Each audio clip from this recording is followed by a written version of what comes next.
Recording का message क्या screen share है? मैम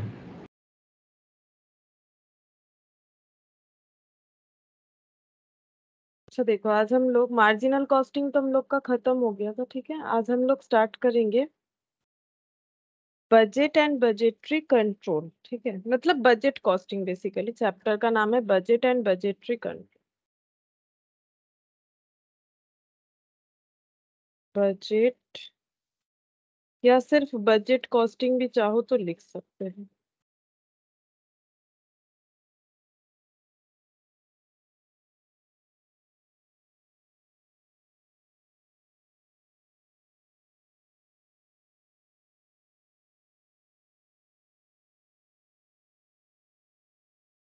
अच्छा देखो, तो बजट क्या है, ठीक है। तो बजट एंड बजटरी कंट्रोल में हमें क्या क्या पढ़ना पड़ेगा? पहला बात है, हमें ये पढ़ना पड़ेगा कि बजट क्या होता है, क्यों हम लोग बनाते हैं, ठीक है।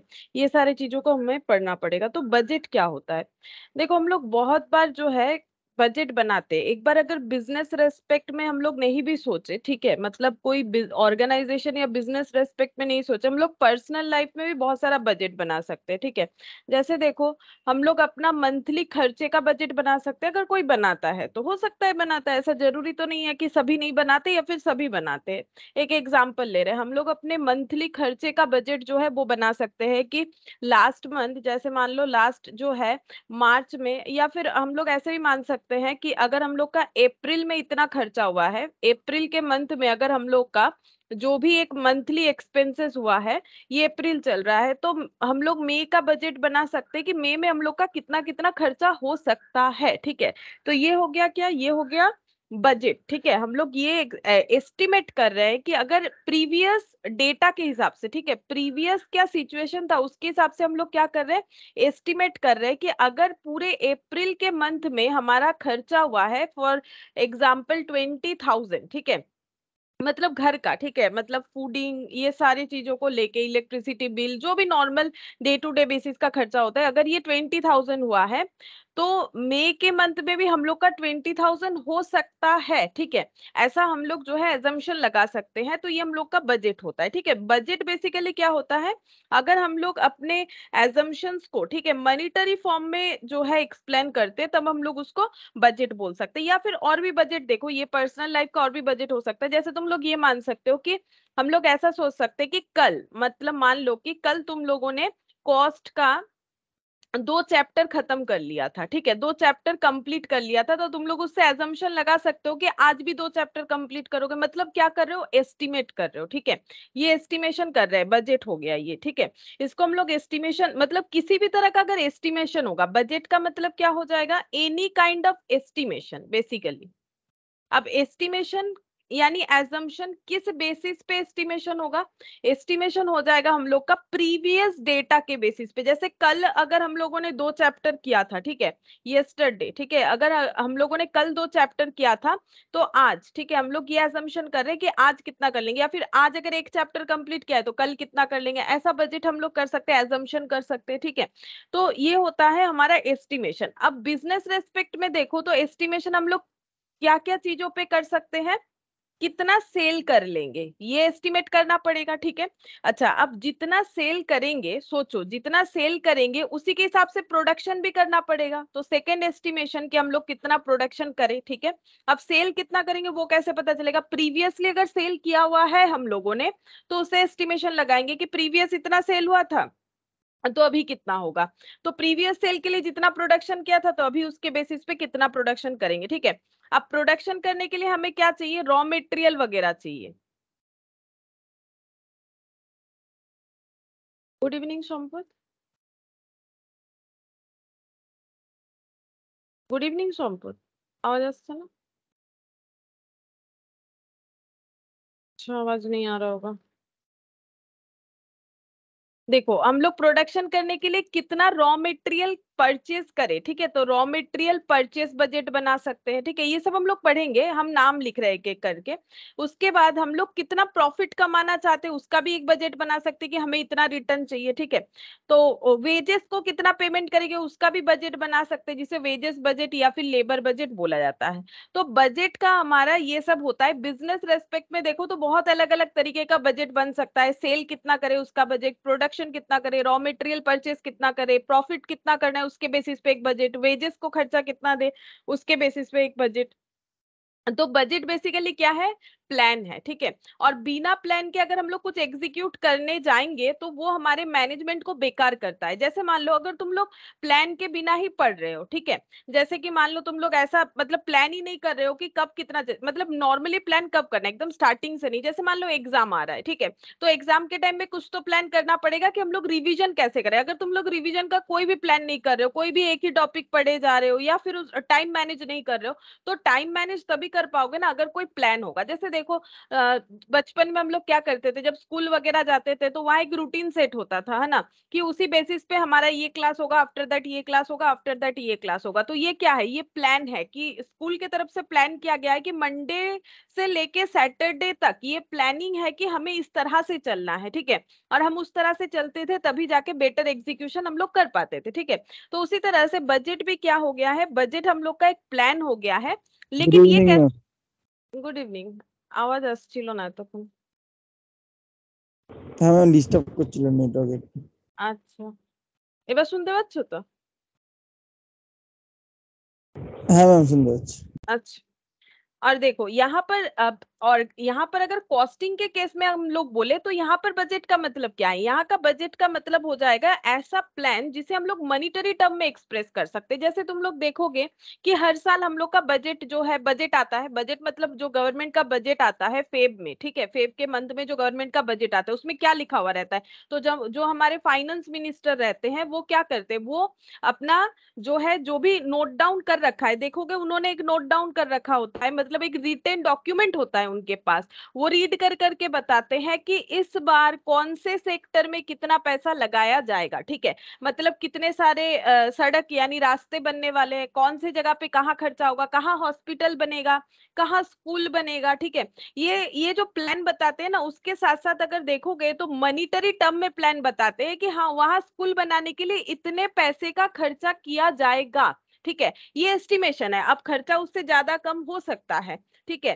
तो ये क्या हो गया, बजट हो गया उनका, ठीक है। तो ये बजट तो सभी को ही देखते हो कि बजट हमारा गवर्नमेंट के तरफ से भी आता है, क्योंकि प्लानिंग के बिना तो कोई चल नहीं सकता है। तो बजट क्या है, बजट एक ऐसा प्लान है जिसे हम लोग मॉनिटरी टर्म में एक्सप्रेस कर सकते हैं, ठीक है। तो यहाँ पर लिखते हैं कुछ मतलब इससे थियोरिटिकल क्वेश्चंस भी काफी हमारा आता है, प्रैक्टिकल भी आता है। तो थियोरिटिकल भी नोट डाउन करेंगे, प्रैक्टिकल भी करेंगे, ठीक है। तो budget is a plan, budget क्या है, एक प्लान है, expressed, expressed in monetary term, ठीक है, जिसे मॉनिटरी टर्म में एक्सप्रेस करना पड़ेगा। अगर कोई ऑर्गेनाइजेशन ऐसे बोलेगा कि मुझे सेल पिछले बार से ज्यादा करना है, ये कोई बजट नहीं हुआ। क्वांटिटी और मतलब क्वांटिटी के साथ साथ मतलब रुपीस के टर्म में भी बोलो कि कितना ज्यादा सेल करना है, पिछले बार 1 लाख का किया था अभी 1 लाख से ज्यादा करना है, ये बजट नहीं होगा। 1.5 लाख करना है, 2 लाख करना है, 1,20,000 करना है, तो मतलब रुपीस में बताओ, ठीक है। रुपीस में जब तक एक्सप्रेस नहीं करेंगे तो उसे हम लोग बजट नहीं बोल सकते हैं, ठीक है। तो बजट का डेफिनेशन में ही आता है कि budget is a plan expressed in monetary term, ये हमेशा मॉनिटरी टर्म में ही जो है एक्सप्लेन किया जाता है, ठीक है। फिर यहाँ पर लिखेंगे 10 here objective and targets are laid in quantitative term,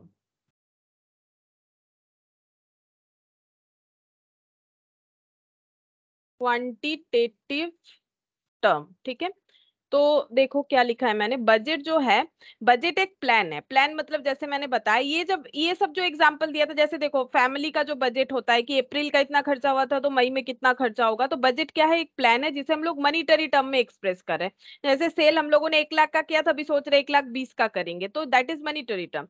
दस here objective and target are laid in quantitative term. ठीक है, तो यहाँ पर ऑब्जेक्टिव और टारगेट क्या होता है, इसे हम लोग कैसे ले डाउन करते हैं, क्वांटिटेटिव टर्म में ले डाउन करते हैं कि कितने क्वांटिटी, मतलब मनीटरी टर्म में, क्वांटिटेटिव टर्म में हमें एक्सप्लेन करना पड़ेगा। ठीक है, अच्छा नेक्स्ट इस पे पॉइंट लिखेंगे, ये पॉइंट 1 लिख दिया।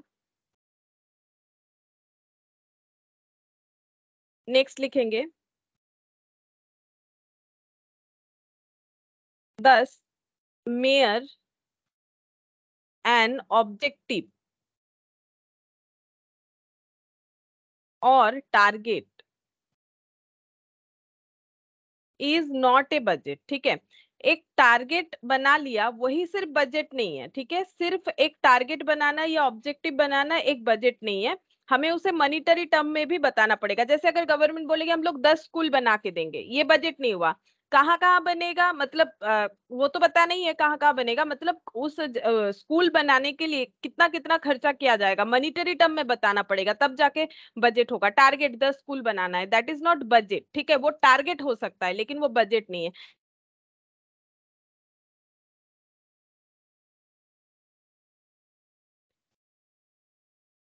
If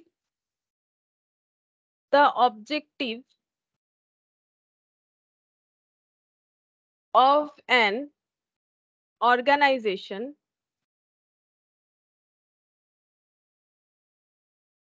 is to increase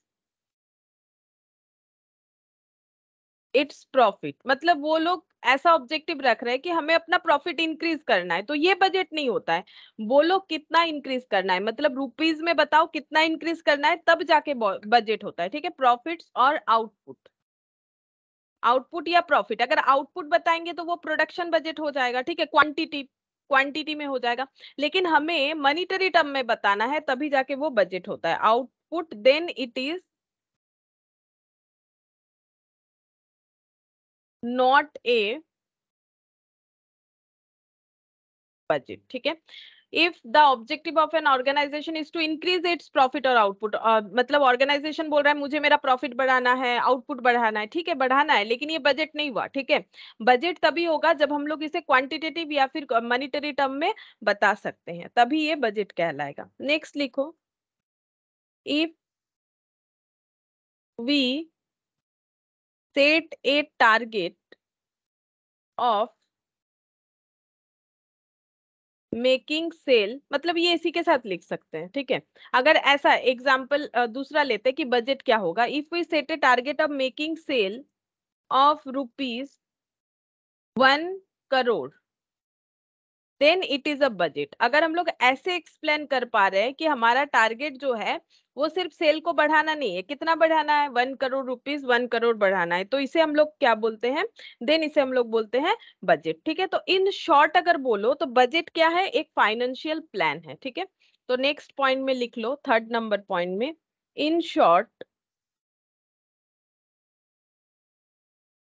budget is a financial plan. ठीक है, अगर हम लोग अपना फाइनेंशियल प्लान करके चल रहे हैं तो इसे हम लोग बोल सकते हैं बजट। ठीक है, budget is a financial plan.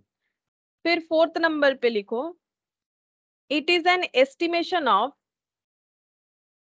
It is an estimation of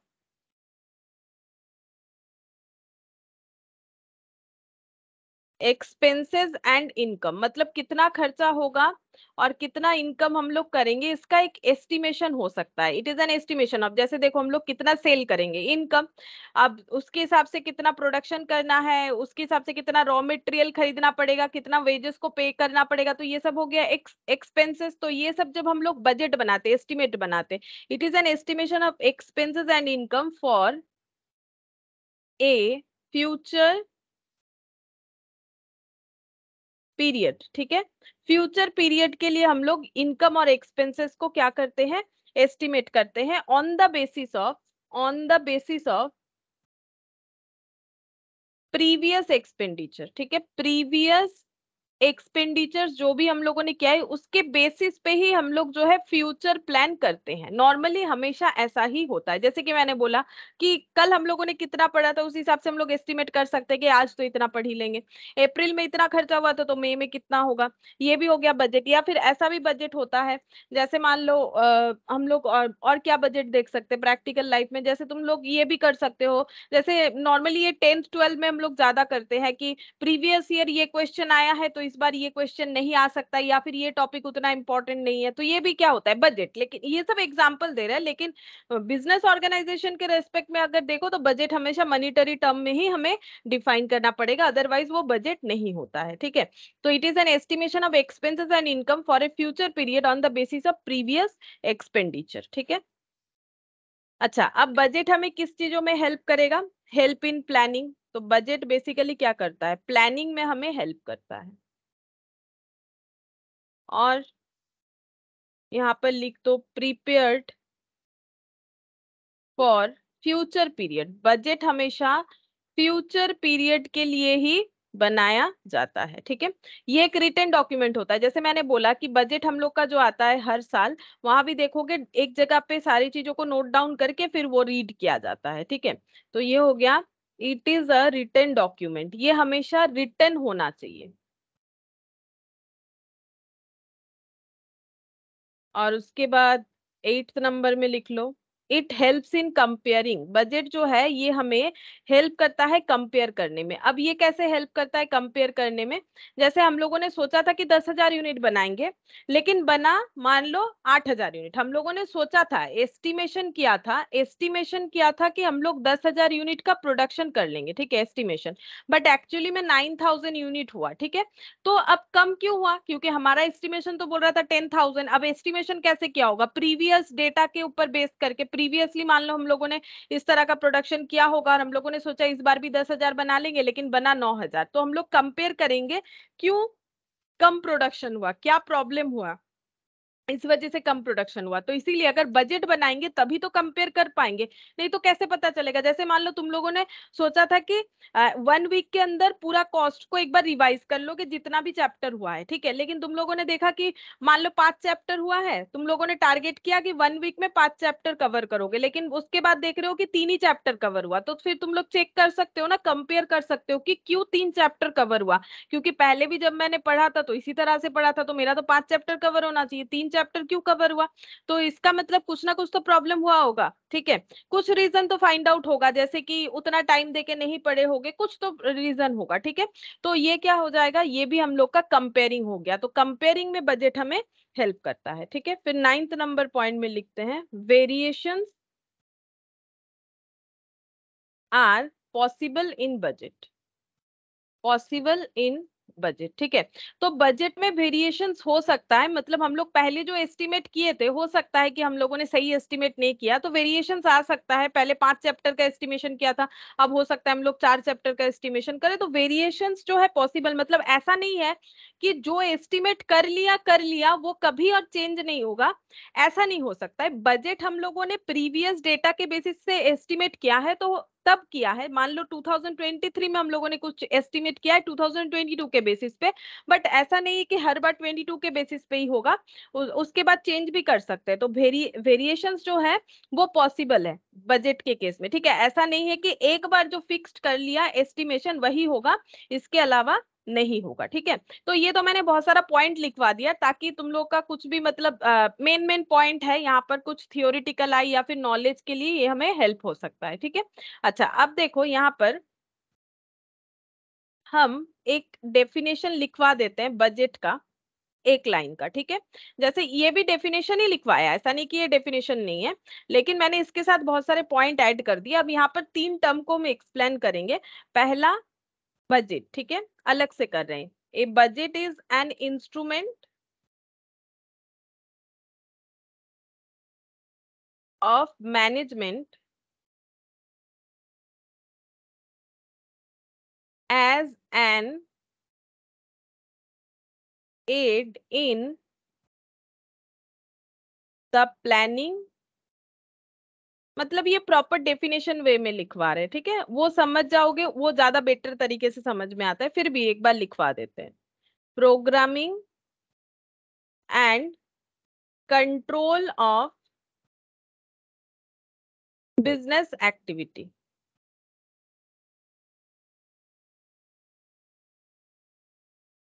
क्या बोला है देखो, budget is an instrument of management. Management मतलब जो बिजनेस को मैनेज करते हैं उनके लिए बजट एक इंस्ट्रूमेंट की तरह काम करता है, ठीक है। कैसा इंस्ट्रूमेंट है, ये इंस्ट्रूमेंट हमें किस चीज का हेल्प करता है?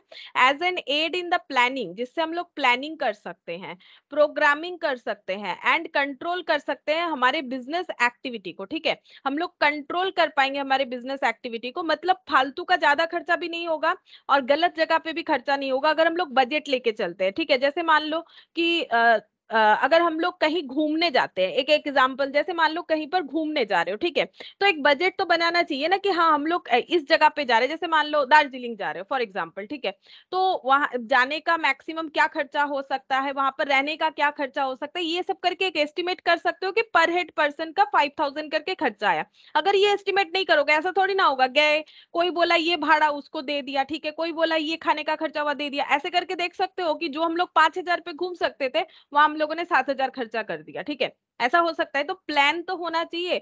बिना प्लान के एग्जीक्यूट करने जाओगे तो फिर कंट्रोल ही नहीं रहेगा। जस्ट लाइक दैट बिजनेस में भी वैसे ही होता है। बिजनेस में भी हमें क्या करना है, अपने जो कैपिटल है, जो पैसा है, या फिर जो भी हमारे रिसोर्सेज है, लाइक वो ह्यूमन बीइंग हो कुछ भी हो, उसे हमें अच्छे तरह से कंट्रोल करना है बिजनेस एक्टिविटी के रेस्पेक्ट में, ठीक है।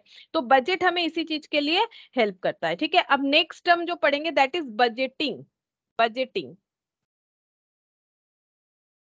जो चैप्टर का नाम है उसी हिसाब से हम डेफिनेशन भी एक बार लिखवा दे रहे हैं। बजट एंड बजटरी कंट्रोल, तो बजट लिखा, बजटिंग लिखा, बजटरी कंट्रोल भी लिखेंगे, ठीक है। बजटिंग क्या है? बजटिंग का मतलब हो जाता है, ये एक प्रोसेस है, ठीक है, लिखते हैं, लिख के बता देते हैं। It is the process, it is the process of designing,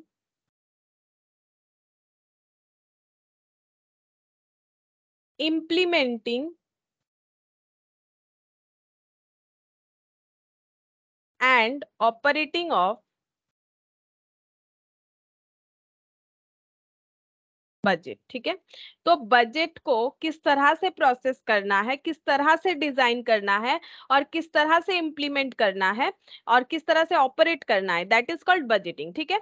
तो बजटिंग का मतलब क्या हो गया? बजटिंग मतलब एक प्रोसेस, ठीक है। किस चीज का प्रोसेस? बजट को डिजाइन करने का, बजट को इंप्लीमेंट करने का, मतलब कैसे एप्लीकेबल करें, और बजट को ऑपरेट करने का, ठीक है। तो बजट को कैसे डिजाइन, इंप्लीमेंट और ऑपरेट करोगे, इसके लिए जो प्रोसेस फॉलो होता है दैट इज कॉल्ड बजटिंग, ठीक है। ये हो जाता है बजटिंग। अब नेक्स्ट हम लोग पढ़ेंगे बजटरी कंट्रोल, ठीक है। ये क्या होता है देखो,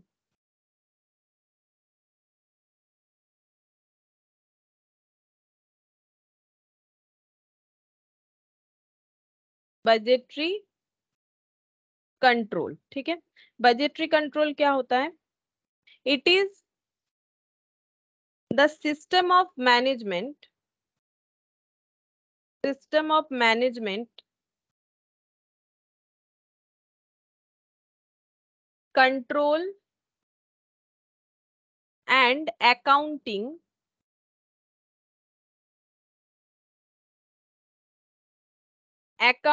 in which all the operations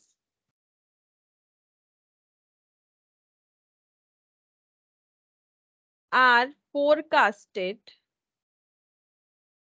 and planned in advance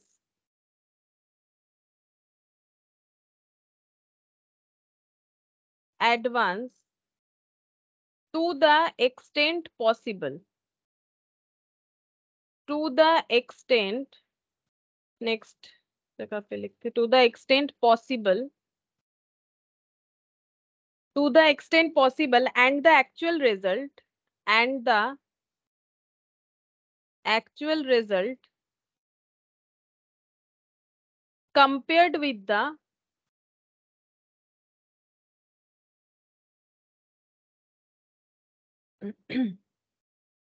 forecasted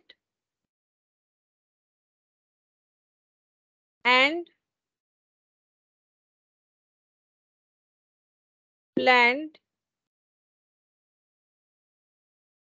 results. ठीक है, पढ़ के बता देते क्या बोला है।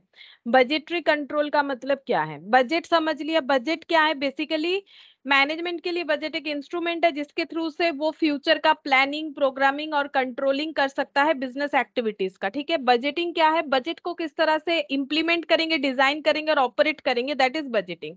बजट बजटरी कंट्रोल क्या है? It is the system of management. Management एक सिस्टम फॉलो करती है, बजटरी कंट्रोल जो है वो वही सिस्टम है। It is the system of management, control and accounting. ठीक है, मैनेजमेंट किस तरह से बिजनेस को कंट्रोल करेगी, किस तरह से रिकॉर्डिंग, अकाउंटिंग का मतलब क्या होता है? रिकॉर्डिंग करना या फिर देखना, in which all the operations are forecasted. ठीक है, मतलब बोल रहा है कि it is the system of management, control and accounting. क्या कंट्रोल और अकाउंटिंग करना है? सारे ऑपरेशंस जिस तरह से फोरकास्ट किए गए उस तरह से परफॉर्म हो रहा है कि नहीं, फोरकास्ट या फिर plan in advance to the extent possible. मतलब पॉसिबल ये हो कि जैसा जैसा हम लोगों ने सोचा है, फोरकास्ट और प्लान किया है, हम लोग उसी तरह से जो है ऑपरेट कर पाए। इस चीज को कंट्रोल और अकाउंटिंग करने का काम, ठीक है, वो मैनेजमेंट का होता है। Possible and the actual result compared with the forecasted and planned result. ठीक है, तो क्या बोल रहा है कि बजटरी कंट्रोल का मतलब क्या हो गया कि हम लोगों ने बजट तो बनाया, ठीक है, बजट बनाया मतलब हम लोगों ने अपना प्लानिंग कर लिया, प्रोग्रामिंग कर लिया और बिजनेस एक्टिविटी को कैसे कंट्रोल करना है वो भी सोच लिया। फिर सोच तो लिया, अब उसे इंप्लीमेंट भी तो करना पड़ेगा। मतलब जैसे तुम लोगों ने सोच लिया 5 चैप्टर पढ़ना है, लेकिन सोचने से क्या होगा, उसे इंप्लीमेंट भी तो करना पड़ेगा। तो उसके लिए कुछ प्रोसेस तो अपनाना पड़ेगा। जैसे क्या करोगे, लिख लिख के प्रैक्टिस करना है, मतलब स्टार्ट तो करना पड़ेगा, तो प्रोसेस में तो आना पड़ेगा। तो वही होता है बजटिंग का मतलब, होता है प्रोसेस में आना। जो भी डिजाइनिंग वगैरह किया है, मतलब जो भी मतलब सोचा गया है, उसको कैसे डिजाइनिंग करना है, उसे कैसे इंप्लीमेंट करना है, उसे कैसे ऑपरेट करना है, वो हो गया हम लोग का बजटिंग। ठीक है, अब हो तो गया, अब कंट्रोल में भी तो रहना पड़ेगा। तो बजटरी कंट्रोल क्या बोल रहा है? It is the system of management, control and accounting in which all operations are forecasted and planned advance to the extent possible। ठीक है, मतलब क्या करना है, मैनेजमेंट को कंट्रोल करना है, अकाउंटिंग करना है, सारे ऑपरेशंस और फोरकास्टेड प्लान को, ठीक है, जो एडवांस में किया गया है, टू द एक्सटेंट पॉसिबल का मतलब जितना हो सके। हाँ, सारी चीजें ह्यूमन बीइंग कंट्रोल नहीं कर सकता है, लेकिन पॉसिबली जितना कंट्रोल कर पाए उतना कंट्रोल करना है। और उसके बाद एक्चुअल रिजल्ट के साथ कंपेयर करना है कि हम लोगों ने सोचा क्या था और हुआ क्या। ठीक है, तो दैट इज कॉल्ड हम लोग का बजटरी कंट्रोल। ठीक है, ये हो गया बजटिंग और बजटरी कंट्रोल। इसके बाद हम लोग पढ़ेंगे एक थ्योरी कभी कभी आ सकता है, that is advantages of budgetary control. तो advantages of budgetary control. Budgetary control अगर हम लोग करते हैं तो इसका एडवांटेजेस हमें क्या क्या मिलेगा, मतलब एक ऑर्गेनाइजेशन को क्या एडवांटेज मिलेगा। तो यहाँ पर लिखते हैं, it is help it is helpful. ठीक है, it is helpful to the management in the context of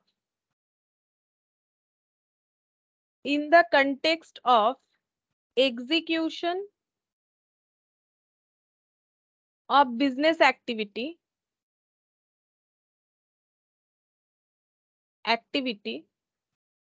in efficient manner. ठीक है, इन efficient manner.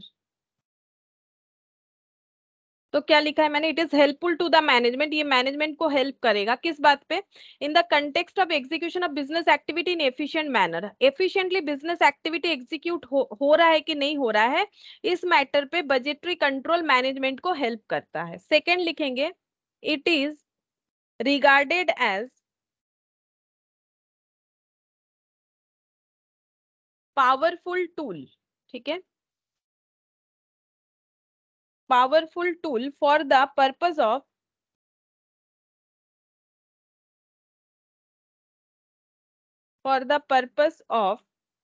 control of expenditure, ठीक है।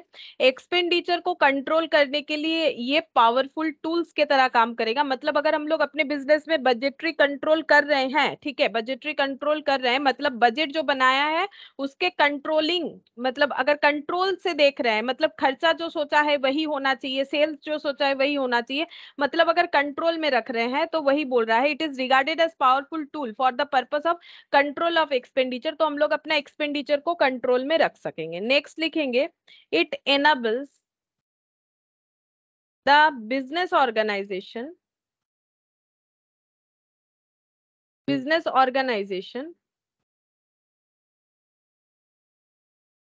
To make effective utilization of effective utilization of utilization of available resources, ठीक है। अगर हम लोग अपने बजट पे कंट्रोल रखते हैं, दैट इज बजटरी कंट्रोल, तो ये हमें किस चीज के लिए हेल्प करेगा, ये कोई भी बिजनेस ऑर्गेनाइजेशन को उसके पास जो भी रिसोर्सेस है उसका इफेक्टिवली यूटिलाइजेशन समझाएगा, ठीक है। मतलब अगर हम लोगों ने बजट बनाया कि हाँ हम लोग इतने रुपए में इतना काम कर ही लेंगे, ठीक है, तो हम लोग क्या करेंगे एफिशिएंटली, मतलब हम लोग अपने एफिशिएंटली काम करने का कोशिश करेंगे, जो कि हमारा फर्स्ट पॉइंट था, ठीक है, एफिशिएंटली काम करने का कोशिश करेंगे, अवेलेबल रिसोर्सेस को परफेक्टली यूटिलाइज करने का कोशिश करेंगे, ठीक है। तो ये एक बेनिफिट होता है। और fourth number point, it creates suitable conditions for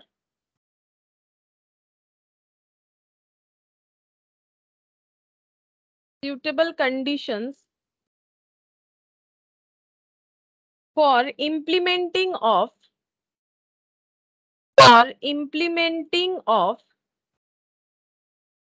standard costing technique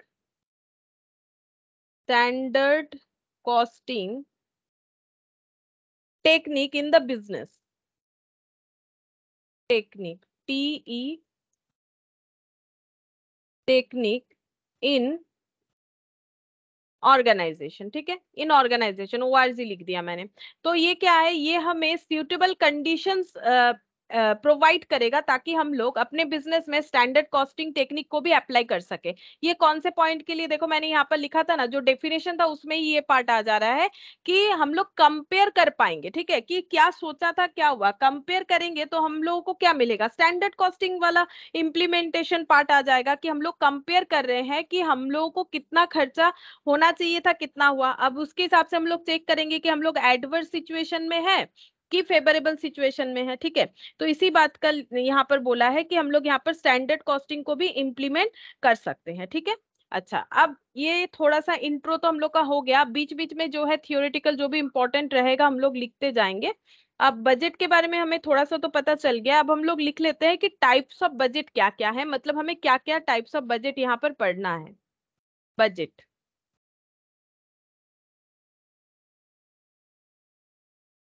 capacity basis पे बजट को कितने तरह से डिवाइड किया गया है, कैपेसिटी बेसिस पे डिवाइड किया गया है, कवरेज बेसिस पे डिवाइड किया गया है,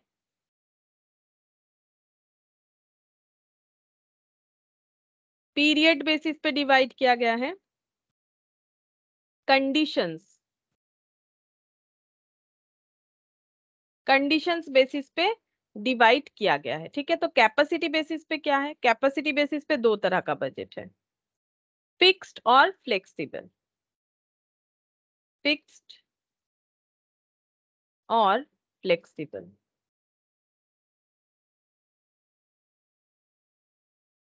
अच्छा, कवरेज बेसिस पे हम लोग का दो तरह का होता है, फंक्शनल और मास्टर बजट। और फंक्शनल, उसमें भी बहुत सारा अलग अलग पार्ट होता है, फंक्शनल और मास्टर बजट।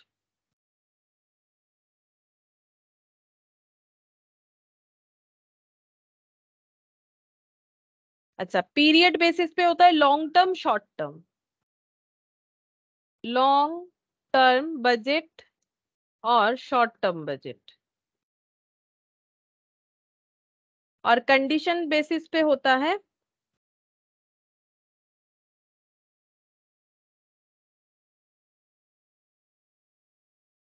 कंडीशन बेसिस पे होता है, इसका दो पार्ट होता है, करेंट होता है एक, और एक सेकेंड, और एक हम भूल गए, दो बेसिस पे होता है, लॉन्ग टर्म शॉर्ट टर्म। अच्छा, पीरियड बेसिस पे यहाँ पर, कैपेसिटी बेसिस पे फिक्स्ड और फ्लेक्सिबल, ठीक है। अच्छा, कवरेज बेसिस पे फंक्शनल और मास्टर बजट, ये कवरेज बेसिस पे, और पीरियड बेसिस पे लॉन्ग टर्म शॉर्ट टर्म, और एक लिख लो करंट बजट, ये छोड़ दो, ठीक है, इसका जरूरत नहीं, ये करंट बजट इसी में इंक्लूड कर लो, ठीक है। करंट बजट इसी में इंक्लूड हो जाएगा, लॉन्ग टर्म शॉर्ट टर्म और करंट बजट, ये तीनों इसका पार्ट हो जाएगा, ठीक है। और फंक्शनल बजट में बहुत सारा अलग अलग होता है, ठीक है, जिसमें कितना सारा लिखवा है, बहुत सारा होता है, जैसे कि सेल्स, प्रोडक्शन। फंक्शनल बजट में कुछ पॉइंट लिखवा देते हैं, देखो यहाँ पर छोटा छोटा करके लिख लो।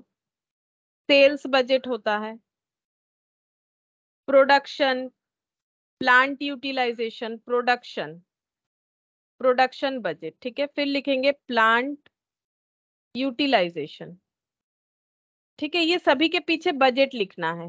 प्लांट यूटिलाइजेशन बजट, किस तरह से प्लांट को यूटिलाइज करेंगे। Direct material usage budget, direct material usage भी होता है, परचेज भी होता है। डायरेक्ट मटेरियल यूसेज बजट होता है, मतलब कितना यूज करे, ठीक है, और कितना परचेस करे, तो डायरेक्ट मटेरियल परचेस बजट भी होता है। ये सब फंक्शनल बजट हो रहा है, ठीक है, एक्टिविटी या फंक्शन के बेसिस पे। अच्छा, इसके बाद होता है डायरेक्ट लेबर बजट, जिसे हम लोग वेजेस बजट भी बोलते हैं, पर्सोनेल बजट भी बोलते हैं। डायरेक्ट लेबर या फिर लेबर का नाम होता है पर्सोनेल, मतलब human resource, personnel budget.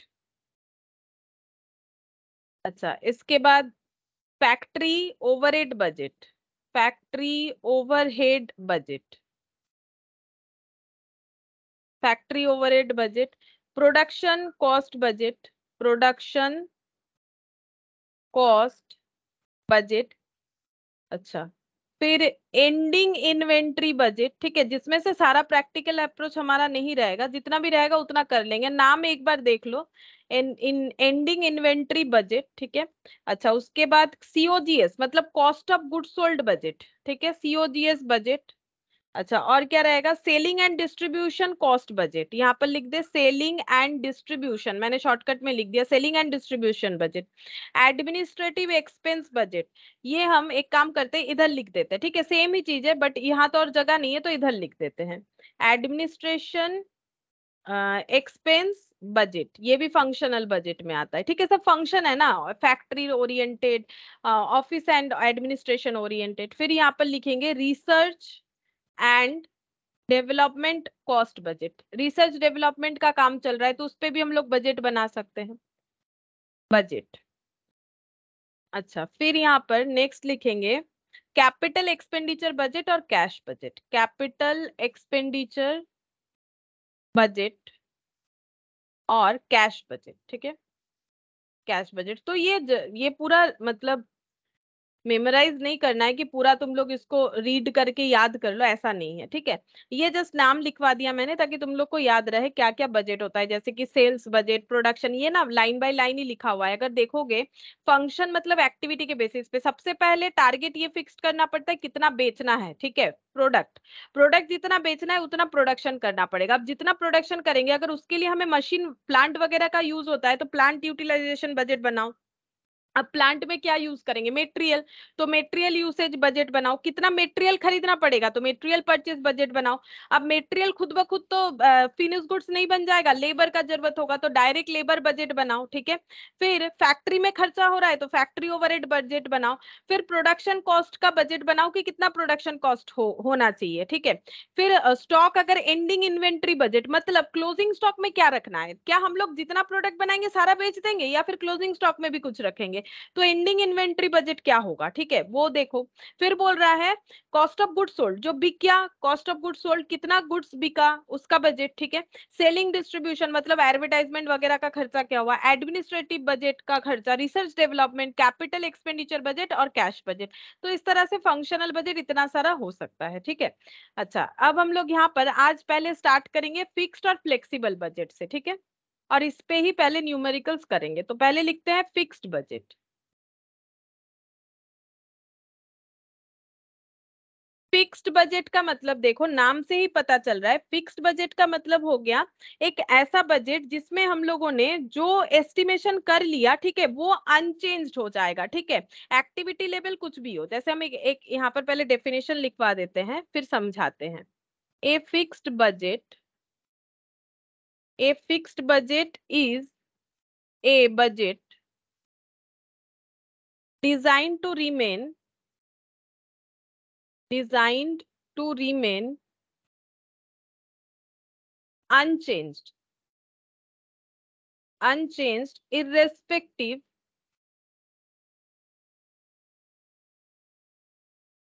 of the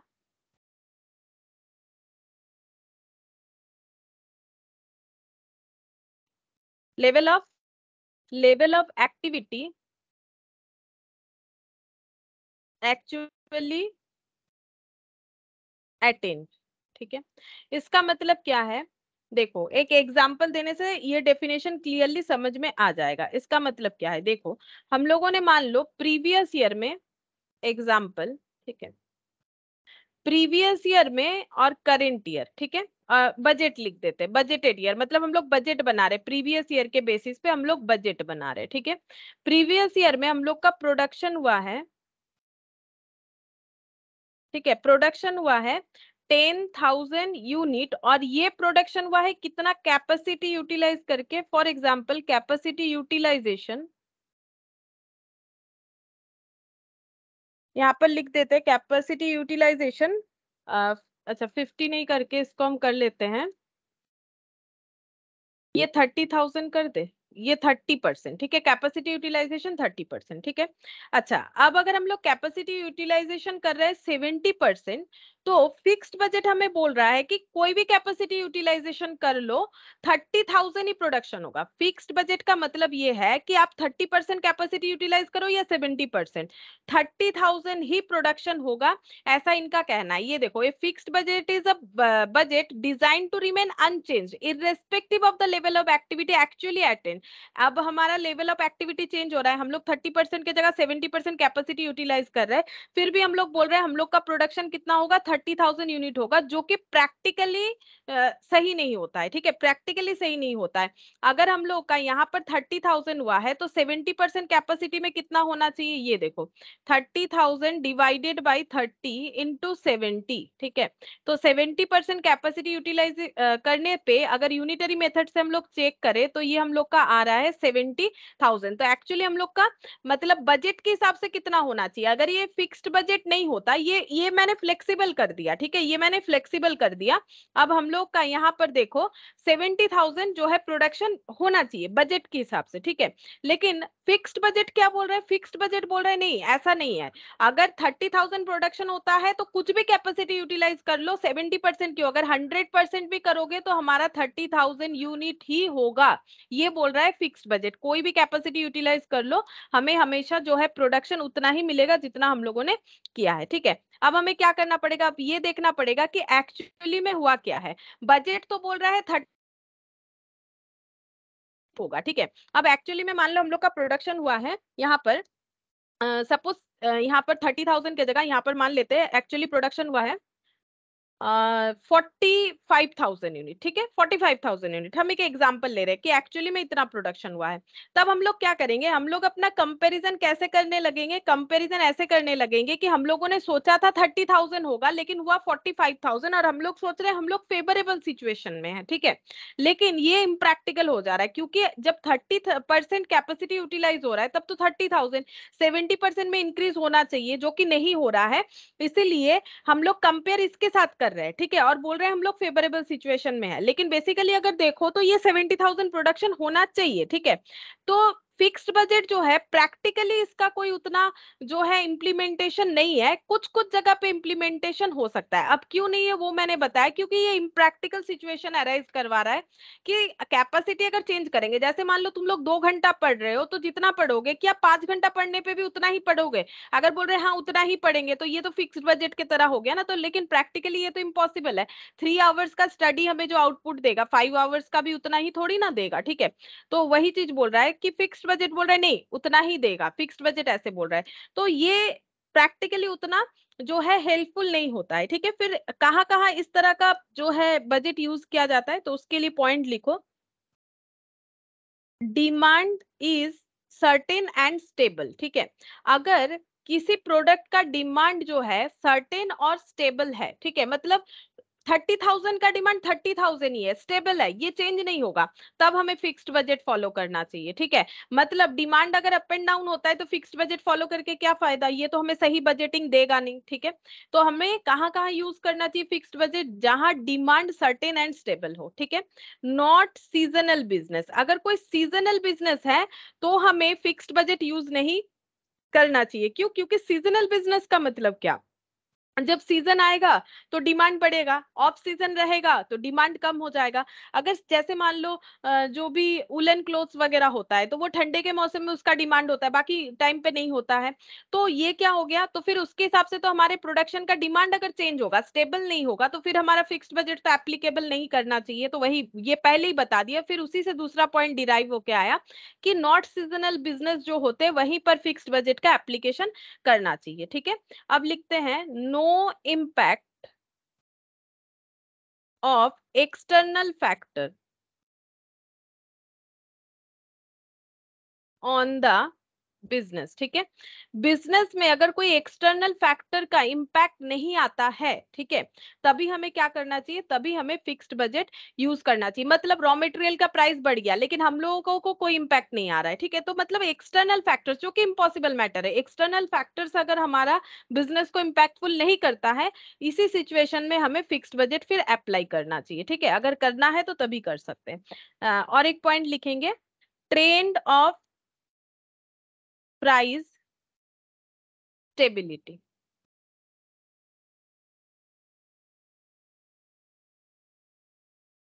price अगर प्राइस का जो ट्रेंड है वो स्टेबल है, तब जाके हम लोगों को जो है फिक्स्ड बजट का यूज करना चाहिए, ठीक है। तो ये बेसिकली क्या हो गया, कहाँ कहाँ हमें यूज करना चाहिए, या फिर बोल सकते हो कि ये लगभग एक डीमेरिट सी है, क्योंकि नॉर्मली डिमांड सर्टेन स्टेबल रहे ये हमेशा नहीं होता है, ठीक है। अगर कोई प्रोडक्ट के लिए होगा तभी यूज करो, अदरवाइज नहीं करो।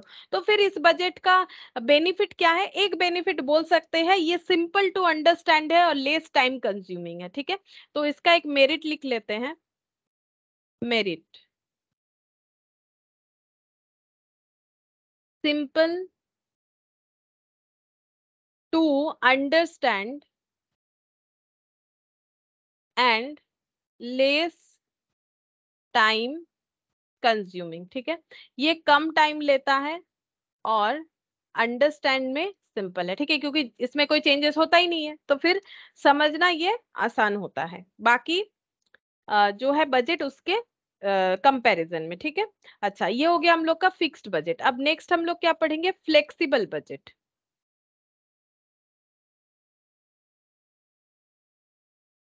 फ्लेक्सिबल बजट मतलब जो रिजिड नहीं है, ठीक है, फ्लेक्सिबल है, मतलब कैपेसिटी यूटिलाइजेशन अगर चेंज होता है तो हम लोग का प्रोडक्शन खर्चा सारी चीजों का चेंजेस जो है हमें दिखेगा, ठीक है। तो पहला लिखते हैं पॉइंट, इस पे लिखो, this is the budget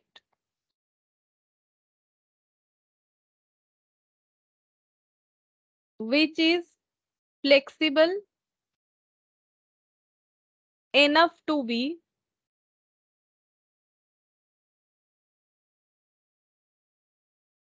prepared at any level of activity, prepared at any level of any level of production या एक्टिविटी लिख सकते हो, ठीक है, एनी लेवल ऑफ प्रोडक्शन लिख दिया मैंने। This is the budget, flexible budget ऐसा एक बजट है जो इतना फ्लेक्सिबल है, मतलब flexible enough flexible enough to be prepared at any level of production. Production के किसी भी लेवल के एक्टिविटी को हम लोग फ्लेक्सिबल बजट से डिफाइन कर सकेंगे। जैसे अगर ये जैसे 30% था, इसकी जगह अगर 40, 50, 60, 70 कुछ भी बोले, हम लोग कोई भी बजट इससे बना सकते हैं फ्लेक्सिबल बजट से। ठीक है, सेकेंड पॉइंट लिखेंगे, while preparing this budget,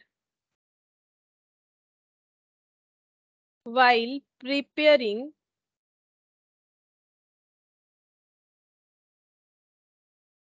this budget, various expenses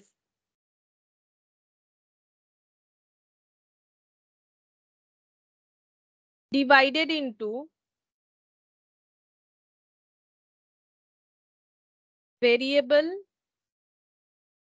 fixed and semi variable. ठीक है, मतलब जब हम लोग इस तरह के बजट का जो है बजट बनाएंगे, मतलब जब इसका रिटन डॉक्यूमेंट बनाएंगे, मतलब बेसिकली बोल सकते हो जब हम लोग यहाँ पर क्वेश्चन सॉल्व करेंगे, तब हमें इस बजट को प्रिपेयर करने के जितने भी एक्सपेंसेस हो रहे हैं, कोई भी बजट हो, कोई भी प्रोडक्शन के लिए, सारे खर्चे को, सारे एक्सपेंसेस को हमें डिवाइड कर लेना पड़ेगा। वेरिएबल, फिक्स्ड और सेमी वेरिएबल, तीन अलग अलग पार्ट में डिवाइड कर लेना चाहिए। ठीक है, थर्ड लिखेंगे, variable expenses are,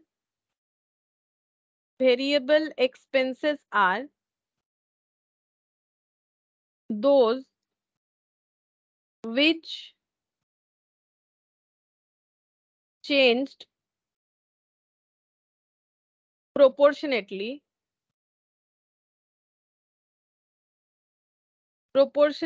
but fixed expenses proportionately in the sense, ये देखो अगर 30% के लिए इतना खर्चा है तो 40% के लिए कितना होगा, तो प्रोपोर्शनेटली चेंज हो जाएगा, वही बात बोल रहा है, proportionately but fixed expenses remain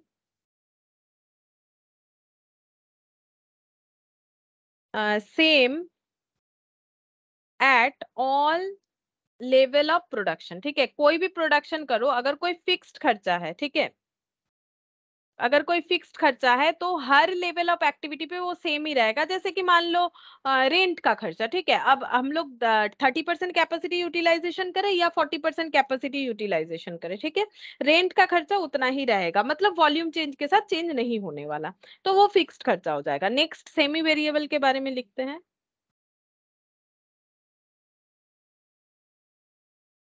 semi variable expenses are those where the changes is not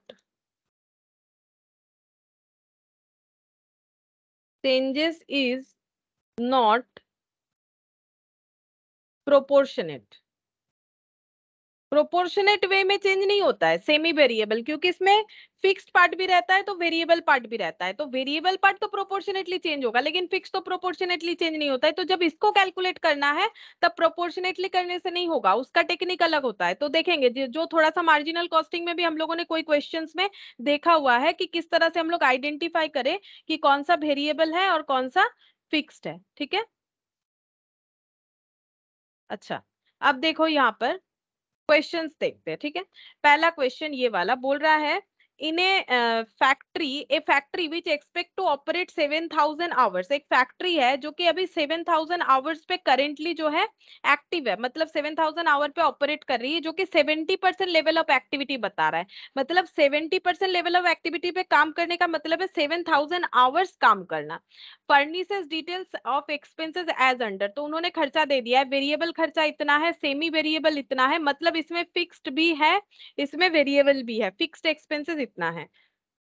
the semi variable expenses go up by 10%, बोल रहा है सेमी वेरिएबल एक्सपेंसेस 10% बढ़ जाएगा बिटवीन 85 टू 95% एक्टिविटी, एंड बाय 20%, और 20% बढ़ जाएगा above 95% of activity. Prepare a flexible budget for 80, 90 and 100% activities. ठीक है, तो एक क्वेश्चन करते हैं तो समझ में आएगा किस तरह से हमें सॉल्व करना पड़ता है, और फॉर्मेट भी समझ में आ जाएगा। तो बेसिकली 70% एक्टिविटी का डिटेल्स है, हमें 80, 90 और 100% एक्टिविटी का जो है बजट बना के देना है। ठीक है, तो यहाँ पर लिखेंगे Flexible budget, illustration 1. Flexible budget for the activity level of 70, 80, कितना कितना बोला था, 70 है, 80, 90, 100, 70, 80, 90 एंड 100, ठीक है।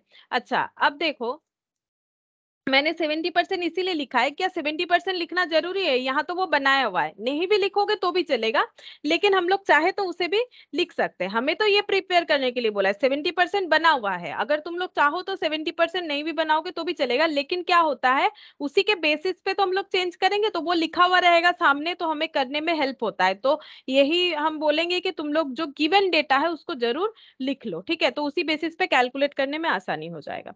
अब यहाँ पर लिखेंगे पर्टिकुलर्स,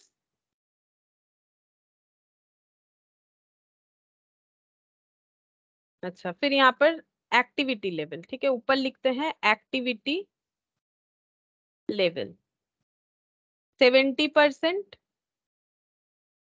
80%, 90% और 100%, ठीक है। अच्छा पर्टिकुलर्स में सबसे पहले वेरिएबल एक्सपेंसेस, तो यहाँ पर लिखते हैं वेरिएबल एक्सपेंसेस। अच्छा पहले ये लिख लेंगे कि आवर्स क्या है, बजटेड आवर्स, तो यहाँ पर लिखते हैं बजटेड आवर्स। 70% एक्टिविटी लेवल पे 7000 आवर्स काम होगा, तो फिर 80% पे क्या होगा, तो फ्लेक्सिबल बजट है तो प्रोपोर्शनेटली चेंज होगा, ठीक है। तो 7000 अगर 70% के लिए है, ये देखो 7000 अगर 70% के लिए है तो 80% के लिए कितना हो जाएगा, 8000, ठीक है। सिमिलरली 90% के लिए 9000, कैलकुलेट करके देख लो इसी बेसिस पे, और 100% के लिए 10,000 आवर्स, ठीक है। तो ये हम लोगों ने क्या कैलकुलेट कर लिया, बजटेड आवर्स कैलकुलेट कर लिया, ठीक है। अब हम इसको कर लेते हैं क्लोज। अब हम लोग एक्सपेंसेस को लिखेंगे, एक्सपेंसेस में सबसे पहले लिखते हैं वेरिएबल एक्सपेंसेस, जो कि प्रोपोर्शनेटली चेंज होगा, ठीक है। वेरिएबल एक्सपेंसेस जो कि प्रोपोर्शनेटली चेंज होगा, जैसे पहला वेरिएबल एक्सपेंसेस है 1260 इस एक्टिविटी लेवल के लिए, ठीक है। अच्छा ये अगर 1260 है, ये कितने परसेंटेज के लिए, 70% के लिए, तो 1260 डिवाइडेड बाई 70 इंटू 80, तो 80% के लिए कितना हो जाएगा, 1440, ठीक है।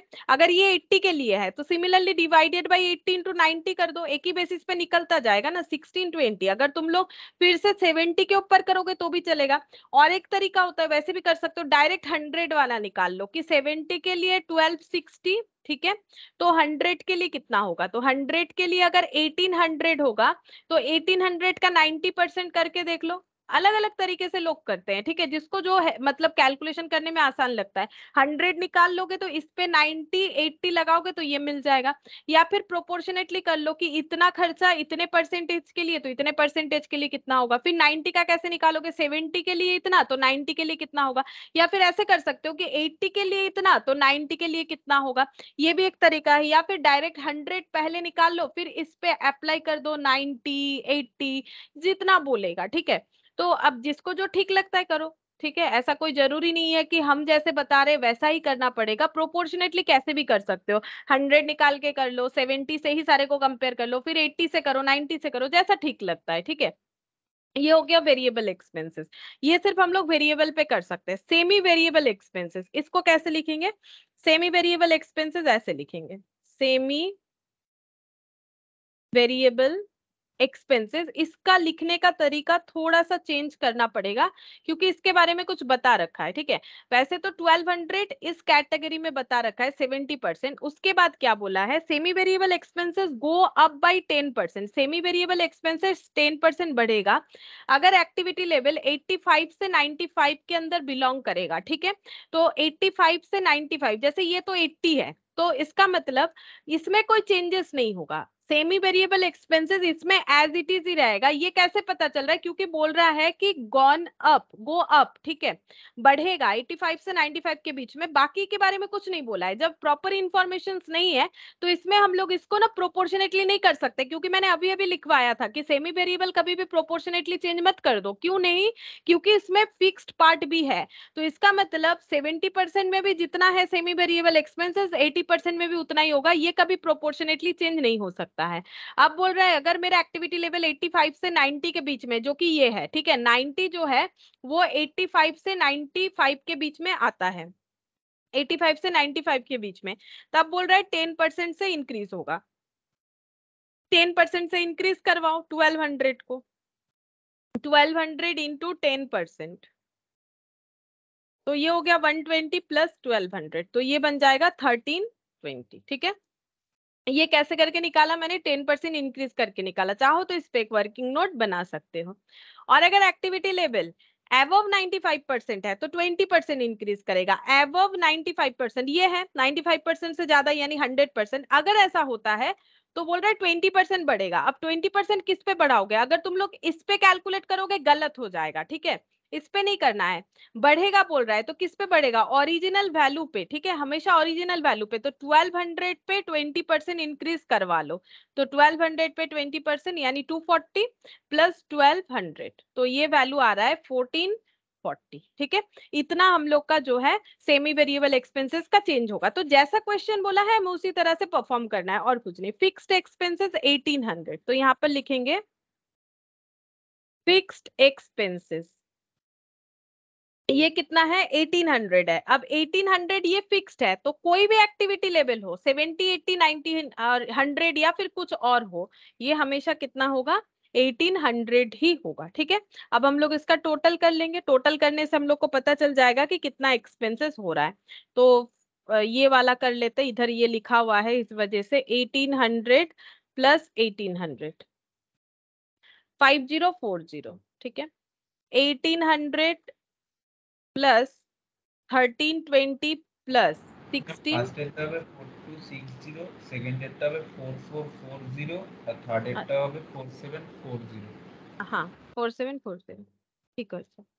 हाँ ये होगा, ये हो गया हम लोग का टोटल एक्सपेंसेस, मतलब वेरिएबल, सेमी वेरिएबल, फिक्स्ड। तो इसे लिख सकते हैं टोटल एक्सपेंस बोल के।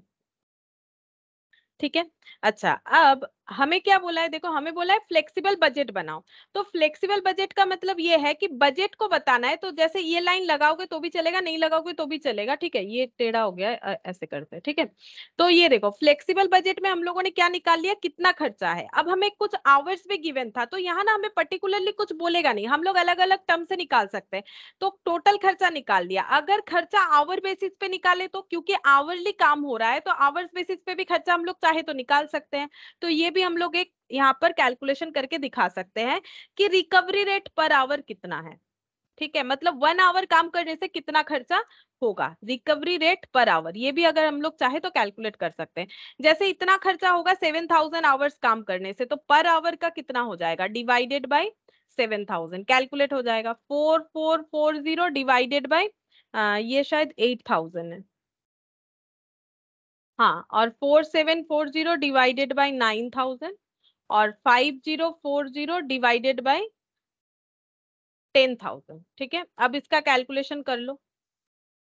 740 डिवाइडेड बाय 9000 ये मिल गया। ये कर लेते, 0 पॉइंट, ये आ रहा है 0.526, मतलब 53 रुपीज, 0.53 पर आवर, मतलब 1 आवर काम करने से इतना खर्चा होगा। 0.61, 0.55, 0.53, 0.50। अच्छा 0.50, ठीक है, तो ये हो गया।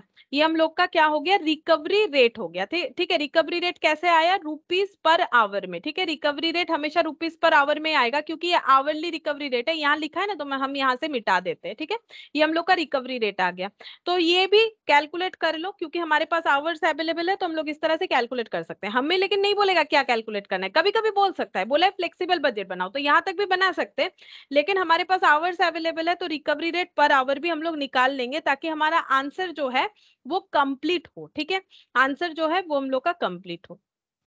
अच्छा, अब नेक्स्ट देखते हैं, ये फ्लेक्सिबल बजट किया। नेक्स्ट देखते हैं इलास्ट्रेशन 2, ये भी एक फ्लेक्सिबल बजट ही है। देख लो कैसे पता चलेगा, पढ़ के पता चलता है। Department of company X attain sale of 6 lakh, 6 lakh का सेल जो है ये नॉर्मली कर रहा है कंपनी एक्स, ठीक है, at 80% of its normal capacity, मतलब 80% कैपेसिटी यूटिलाइज करके 6 लाख रुपीस का सेल कर रहा है currently.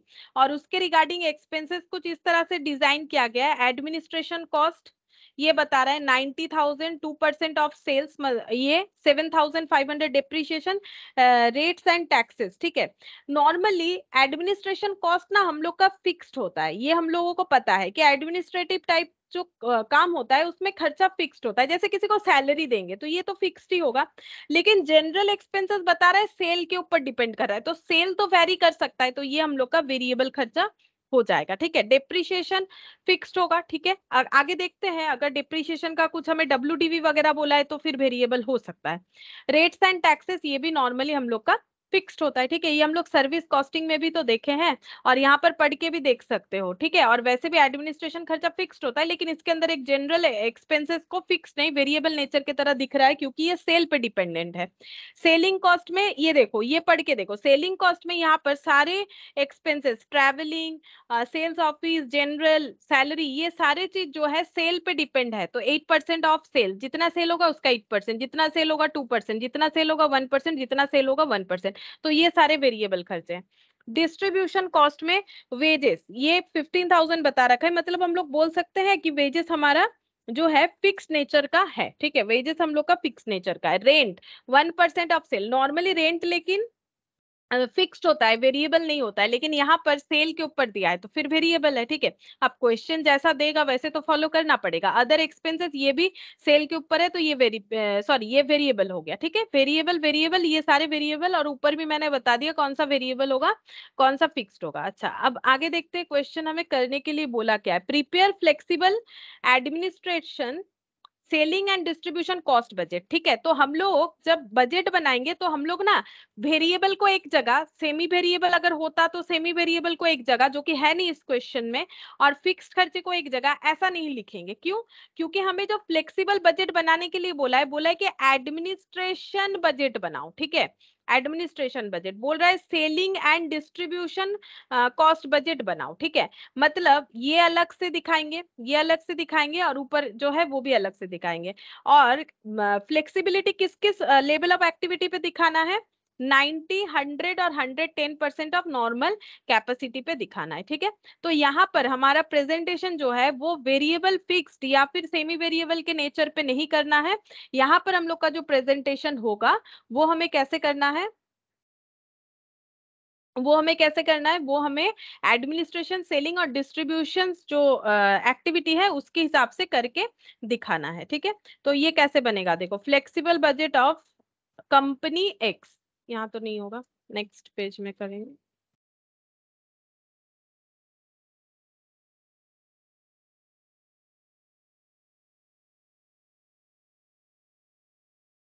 Flexible budget of department, flexible budget of department, A department of, अच्छा डिपार्टमेंट का नाम नहीं पता, of department dot dot of company X, ठीक है। यहाँ पर हम लोग लिखेंगे पर्टिकुलर्स और एक्टिविटी लेवल, एक्टिविटी लेवल। अच्छा, कौन कौन से एक्टिविटी लेवल पे हमें परफॉर्म करने के लिए बोला गया? 80% तो हमें गिवन है, तो ये तो बना ही लेंगे 80%, ठीक है। बनाने से क्या होगा, हेल्प होता है कैलकुलेशन करने में। और एक्चुअली हमें बनाने के लिए बोल रहा है 90, 100 और 110, तो यहाँ पर लिखेंगे 90, 100 और 110%। अच्छा, अब हम लोग कैसे बनाएंगे, हम लोग को प्रिपेयर करना है फंक्शन के बेसिस पे। ये देखो ये सारे जो है ना फंक्शनल बजट है। देखो यहाँ पर जब मैंने ये लाइन बाय लाइन बजट लिखवाया था तो देखो हम लोग को क्या प्रिपेयर करने बोल रहे हैं, सेलिंग डिस्ट्रीब्यूशन कॉस्ट बजट। ये देखो कहाँ चला गया, ये रहा सेलिंग डिस्ट्रीब्यूशन बजट। अच्छा, और एक एडमिनिस्ट्रेशन कॉस्ट बजट, तो ये रहा एडमिनिस्ट्रेशन कॉस्ट या एक्सपेंसेस जो भी बोलो। तो ये हम लोग फंक्शनल बजट बनाएंगे, तो फंक्शन के बेसिस पे बनाने के लिए बोला है। अगर ऐसा नहीं बोलता तो हम लोग वेरिएबल, फिक्स्ड और सेमी वेरिएबल इस बेसिस पे बनाते। मतलब हम ये कहना चाह रहे हैं जितने भी वेरिएबल खर्चा एक जगह पे लिखते, जितने भी फिक्स्ड खर्चा एक जगह पे लिखते। ठीक है, अभी हमें क्या करना है, कुछ नहीं, ये हेडिंग करो, ये सारे खर्चे को लिखो और एक्टिविटी लेवल के हिसाब से डिस्ट्रीब्यूट कर दो। तो पहला एडमिनिस्ट्रेशन है, हम पहले एडमिनिस्ट्रेशन वाला ही लिख देते हैं। ठीक है, लेकिन उसके पहले हम लिखेंगे सेल्स का वैल्यू लिख लेते हैं। ये हमारे पास गिवन है, सेल्स जो है वो 80% एक्टिविटी लेवल पे 6 लाख है। तो जो बेसिस दिया हुआ रहता है ना, जैसे यहाँ पर हमें आवर्स दिया हुआ था तो वो लिख लिया, यहाँ पर सेल्स लिख लेंगे 6 लाख। और ये कैसे गिवन है, ये यूनिट नहीं है, ये रुपीज में गिवन है। तो 80% में 6 लाख है, 100% निकाल लेते हैं। ये देखो 6 लाख डिवाइडेड बाई 80 इंटू 100, तो ये हो गया 7,50,000। ठीक है, इस पे 90% लगाएंगे, 0.09 लगा देते हैं। 5,000 हाँ, 6,75,000 और 110 8,25,000 8,25,000। अच्छा, ये बन गया हम लोग का। ठीक है, सेल्स। अब सेल्स को हम लोग कवर कर देते हैं यहाँ पर। अब बाकी एक्टिविटीज लिखते हैं। जैसे सबसे पहले हम लोग के पास गिवन है administration cost budget, administration cost. ठीक है, अच्छा इसके अंडर कौन कौन सा खर्चा है, office salary, general expenses, office salary, general expenses, depreciation rates and taxes, depreciation rates and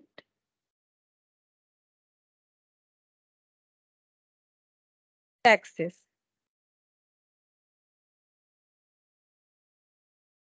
लिखते हैं 90,000। ठीक है, अब ये 90% पे चेंज करना है कि नहीं करना है वो हमें समझना पड़ेगा। अब सैलरी नॉर्मली फिक्स्ड होता है, ठीक है, तो इसीलिए क्योंकि इसका नॉर्मल नेचर फिक्स्ड होता है तो हम लोग यहाँ पर ये सारे खर्चे फिक्स्ड बेसिस पे ही यहाँ पर लिख देंगे। मतलब सैलरी जो है ये सारा ही हम लोग हर जगह पे 90,000 लिखेंगे, क्योंकि हमें इसके बारे में कुछ अलग से बताया नहीं है तो हम लोग इसे क्या कंसिडर करेंगे, फिक्स्ड कंसिडर करेंगे। जैसे यहाँ पर रेंट, ये वाले क्वेश्चन में हम उधर क्यों जा रहे हैं, ये देखो रेंट के लिए बताया है। देखो यहाँ पर 1% ऑफ सेल्स तभी वेरिएबल की तरह ट्रीट होगा, अदरवाइज रेंट कभी वेरिएबल नहीं होता है। तो ऑफिस सैलरी को चेंज करें या ना करें, करना नहीं चाहिए क्योंकि सैलरी नॉर्मली फिक्स्ड होता है। ठीक है, इसलिए नहीं चेंज करेंगे।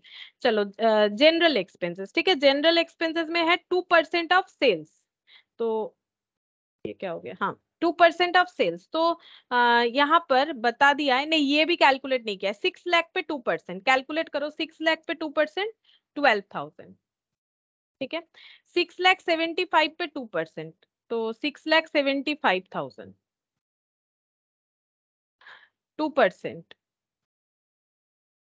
13,500, 7,50,000 पे 2%।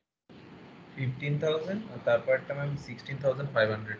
अच्छा 16,500, तो ये बन गया हम लोग का जनरल एक्सपेंसेस जो बोला था 2% ऑन सेल्स। मतलब बेसिकली इसका अगर नेचर पूछो तो ये कैसा नेचर का है, वेरिएबल। मतलब ये समझने के लिए लिख रहे हैं, जरूरी नहीं है कि यहाँ पर वेरिएबल लिखना ही पड़ेगा। ठीक है, अच्छा फिर बोल रहा है डेप्रीशिएशन। अब इसके बारे में कुछ नहीं बोला है तो हम लोग फिक्स्ड ही मानेंगे ना, नॉर्मली डेप्रीशिएशन तो फिक्स नेचर का होता है।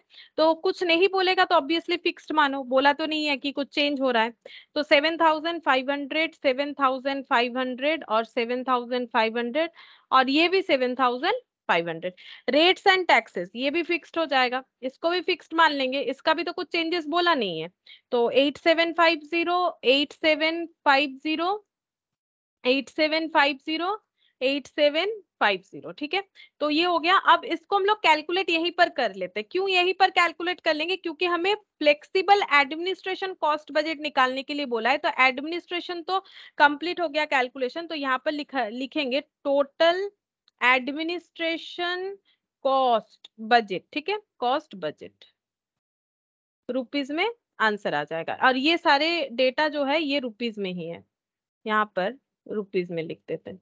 अच्छा, तो कैलकुलेशन करते, देखो ये सब में कॉमन जो है वो एक बार में हम लिख लेते हैं। 90,000 ये कॉमन है हर जगह पे। ठीक है, 90,000 कॉमन है, 7,500 कॉमन है हर जगह पे, और 8750 कॉमन है। अरे बाबा ये क्या हो गया, 90,000 प्लस 7,500 प्लस 8,750, तो ये कॉमन है।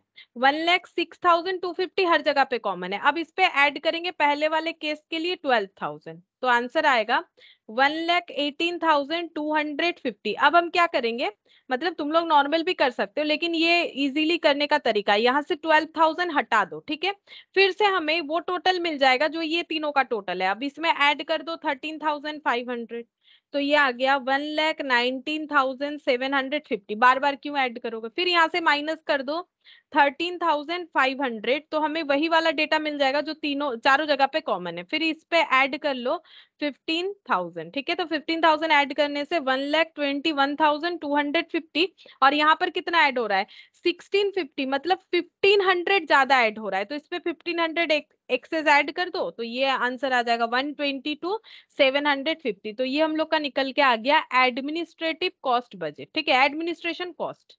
अच्छा, अब नेक्स्ट हमें क्या कैलकुलेट करना पड़ेगा, सेलिंग एंड उसके बाद डिस्ट्रीब्यूशन। तो पहले सेलिंग कॉस्ट फिर डिस्ट्रीब्यूशन कॉस्ट, तो यहाँ पर लिखते हैं सेलिंग कॉस्ट।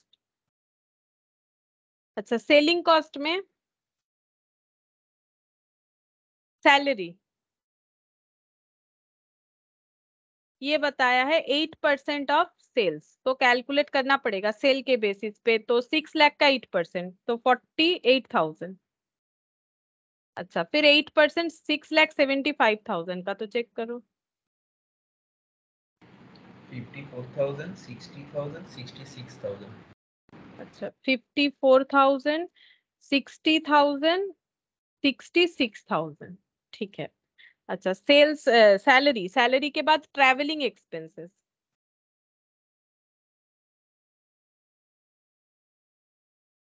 2% of sales. एक बार चेक कर लेते, सही लिखा मैंने? हाँ, 2% ऑफ सेल्स लिखा है। तो 6 लाख का 2% मतलब 12,000। ये वाला, ये देखो ये सारे खर्चे देख देख के लिख सकते हैं। ये जो जनरल एक्सपेंस था ना, ये भी 2% ऑन सेल था। तो 13,500, 15,000 और 16,500 ट्रेवलिंग वाला बन गया। सेल्स ऑफिस एक्सपेंसेस, नेक्स्ट लिखेंगे sales office expenses. Sales office expenses, और ये हमें बताया है 1% ऑफ सेल, 1% ऑफ सेल्स। ठीक है, तो पहला हो जाएगा 1% मतलब कितना, 6,000, 6,750, 7,500, 6,000, 6,750, 7,500, और ये लास्ट वाला कितना 8,250, 8,250। अच्छा, सेल्स ऑफिस एक्सपेंसेस के बाद है जनरल एक्सपेंसेस। अच्छा, जनरल एक्सपेंसेस बोला है 1% ऑफ सेल, मतलब सेम इतना ही होगा, देख देख के ही लिखो। 6,000, 6,750, 7,500, 8,250। अब हम लोग को ऐड कर लेना है, खर्चा खत्म हो गया। यहाँ पर लिखेंगे टोटल सेलिंग एक्सपेंस बजट। अच्छा, ये सब जगह पे इक्वल इक्वल हो जाएगा। अच्छा, ये चेंजेस होगा 48,000,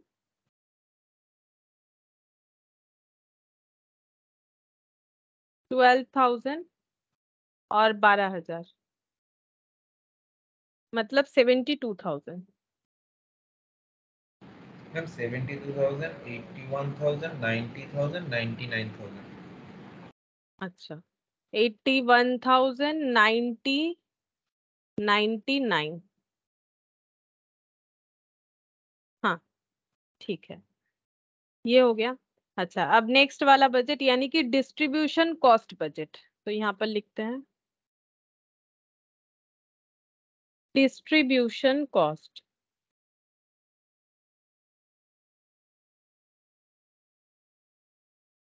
अच्छा, इसमें सबसे पहले आ रहा है वेजेस। अब वेजेस का जैसे कुछ बोला नहीं है तो इसको हम लोग क्या मानेंगे, फिक्स्ड। ठीक है, वेजेस का फिक्स्ड हो जाए। ये एक जैसा देखने में जरूर लग रहा है लेकिन ये वेरिएबल है, ये वेरिएबल है, सेल के ऊपर वेरी कर रहा है, लेकिन 1% क्योंकि परसेंटेज यहाँ पर एक ही जैसा है तो आंसर एक जैसा आ रहा है। ये सभी यहाँ पर वेरिएबल था। ठीक है, ये सभी यहाँ पर वेरिएबल था, अगर नेचर हमें चेक करना है तो। ठीक है, वैसे मैंडेटरी नहीं है नेचर चेक करना।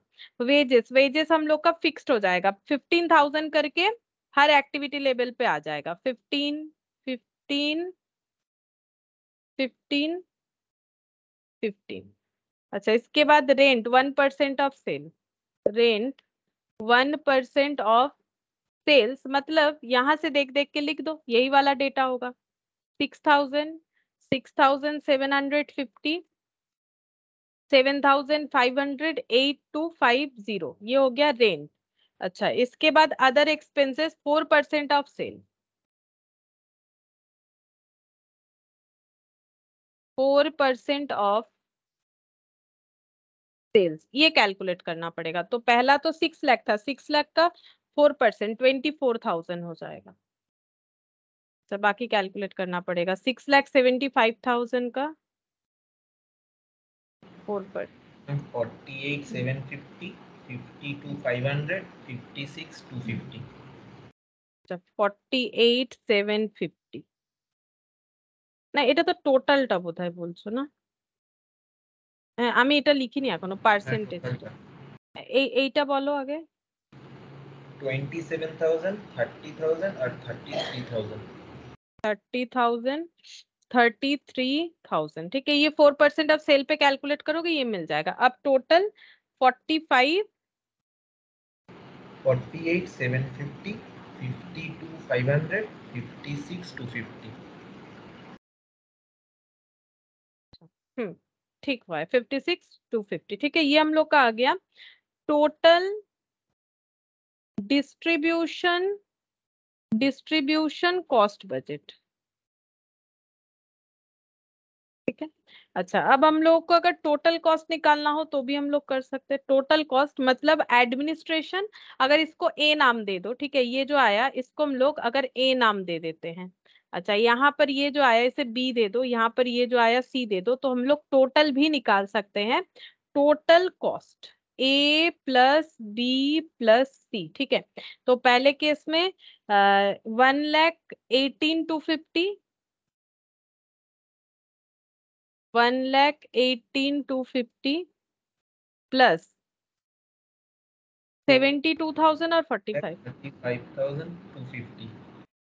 अच्छा, 35,250, 2,35,250, 5,000। তারপরটা ম্যাম 2,49,500। 2,49,500, 2,63,750 और लास्टेরটা হলো 2,78,000। 2,78,000। ठीक है, तो ये हम लोग का बजट बन गया, जैसा बोला था हम लोगों ने वैसे ही प्रिपेयर करके दे दिया। तो यहाँ पर जो है ज्यादा कुछ प्रॉब्लम नहीं होता, जैसा जैसा बोलता है हमें वैसे करते जाना है, कैलकुलेशन अपना सही रखना है। ठीक है, अच्छा, फिर नीचे और एक एग्जाम्पल है और एक क्वेश्चन है, देखो इलस्ट्रेशन 3, ये थोड़ा सा अलग होगा। देखो इलस्ट्रेशन 3 में क्या बोल रहा है, action plan manufacturers normally produces 8,000 unit of their product in a month. तो ये है ऑर्गेनाइजेशन का नाम, एक्शन प्लान मैन्युफैक्चरर्स। तो इन्होंने क्या किया है, ये नॉर्मली 8,000 यूनिट बनाते हैं। ठीक है, 8,000 यूनिट जो बनाते हैं ये इनका नॉर्मल प्रोडक्शन है। ठीक है, एक महीने का इन देयर मशीन शॉप, मतलब मशीन में ये काम होता है। For the month of Jan they had plan for a production of 10,000 unit, इनका बजट बना, प्लान मतलब बजट, इन्होंने बजट बनाया कि 10,000 यूनिट का प्रोडक्शन करेंगे। ठीक है, नॉर्मली इतना बना रहे हैं। Owing to a sudden cancellation of a contract in the middle of Jan they could only produce 6,000 unit, मतलब एक्चुअली कितना हुआ, एक्चुअली 6000 यूनिट प्रोड्यूस हुआ। मतलब क्या हो गया कंडीशन, नॉर्मली इतना प्रोडक्शन कर रहे थे, इन्होंने बजट बनाया कि इतना प्रोडक्शन करेंगे, बट कोई जो है कॉन्ट्रैक्ट कैंसिल हो गया, इस वजह से एक्चुअली इतना ही बनाया, मतलब नॉर्मल से भी कम बनाया। ठीक है, नॉर्मल प्रोडक्शन से भी कम बना, क्योंकि अचानक से किसी ने कॉन्ट्रैक्ट कैंसिल कर दिया होगा, मतलब जो है डिमांड जो है वो कम हो गया, इसी वजह से कम प्रोडक्शन हुआ है। अब आगे देखते हैं क्या बोल रहा है। Indirect manufacturing cost are carefully planned and monitored in the machine shop, and the foreman of the shop is paid a 10% of the savings as bonus when in any month the indirect manufacturing cost incurred is less than the budgeted provisions। मतलब क्या बोल रहा है, indirect जितने भी manufacturing के खर्चे हैं वो केयरफुली प्लान किए गए हैं और वो मॉनिटर भी किए जा रहे हैं। मशीन शॉप में मतलब जहां प्रोडक्शन हो रहा है वहां पर इनडायरेक्ट खर्चे और जो भी मतलब इनडायरेक्ट खर्चे को केयरफुली प्लान किया गया है और उसे मॉनिटर भी किया जा रहा है ताकि वो खर्चे बढ़े ना। और इसका रेस्पॉन्सिबिलिटी किसको दिया गया है, फोरमैन को। ठीक है, और उनको बोला गया है कि आपको 10% हम लोग क्या देंगे, बोनस देंगे, 10% ऑफ सेविंग एज बोनस। और ये सेविंग्स क्या है, व्हेन इन एनी मंथ, कोई भी मंथ में indirect manufacturing cost इनकट is less than the budgeted provision. ठीक है, बजटेड खर्चे से अगर इनडायरेक्ट मैन्युफैक्चरिंग कॉस्ट रियलिटी में कम होगा तो फोरमैन को ये बोला गया है आप अच्छे से मॉनिटर करो, प्लान करो, तो आपको हम लोग 10% टाइम सेविंग्स के हिसाब से, सॉरी कॉस्ट सेविंग के हिसाब से 10% बोनस दे देंगे। जैसे मान लो कि हम लोगों ने बजटेड सोच रखा था 100 रुपीज का खर्चा होगा, लेकिन एक्चुअली में 90 हुआ, तो कितना सेविंग्स हो गया, 10। अब इस 10 पे, या फिर ये 80 कर देते 20, तो इस 20 पे 10% बोनस दिया जाएगा। 20 रुपीज का जो खर्चा कम हुआ इस पे 10% बोनस दिया जाएगा, किसे, फोरमैन को, ऐसा बोला गया था। ठीक है, लेकिन यहाँ पर एक तो प्रॉब्लम हुआ है ना। प्रॉब्लम क्या है, इन्होंने बजटेड तो सोचा था 10,000 बट बनाया कितना, बनाया तो 6,000। The foreman has put in A claim that he should be paid a bonus of 88.5। बोल रहा है फोरमैन, बोल रहा है मुझे तो इतना बोनस दे दो। ठीक है, for the month of Jain, Jain month में मुझे इतना बोनस दे दो। मतलब उसने अपना कैलकुलेशन किया होगा कि जो खर्चा होना चाहिए था मैंने उससे कम खर्चा करवाया, तो मुझे 10% का बोनस दे दो। मतलब इनके हिसाब से 8850 का, आई थिंक 8850 का 10% ही इतना होगा, चेक करते हैं। 8850 का 10%,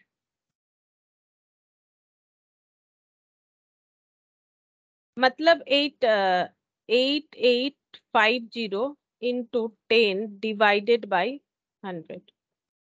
नहीं 8850 नहीं, फिर 885 होगा।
आज शायद नेटवर्क इशू है, सभी का प्रॉब्लम हो रहा है। ठीक है, अभी आवाज आ रहा है मेरा? देखो, हेलो। Yes ma'am. अच्छा, ठीक है। देखो तो पता नहीं कितने देर से हम खुद ही बोल रहे हैं। अच्छा, यहाँ पर देखो, ये जो खर्चा है ये सब दे दिया है। बोल रहे हैं कि हम लोग क्या वर्क मैनेजर के साथ एग्री है, पहला बात। दूसरा, फोरमैन को क्या बोनस मिलेगा जैन के परफॉर्मेंस मैम उन्होंने जो स्क्रीन किया। का शेयर नहीं। ओ, स्क्रीन शेयर नहीं, स्क्रीन शेयर आउट है बस।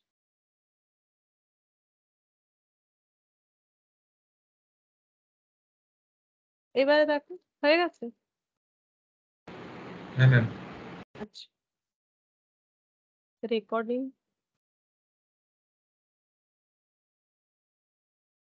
रिकॉर्डिंग चल रहा है, ठीक है।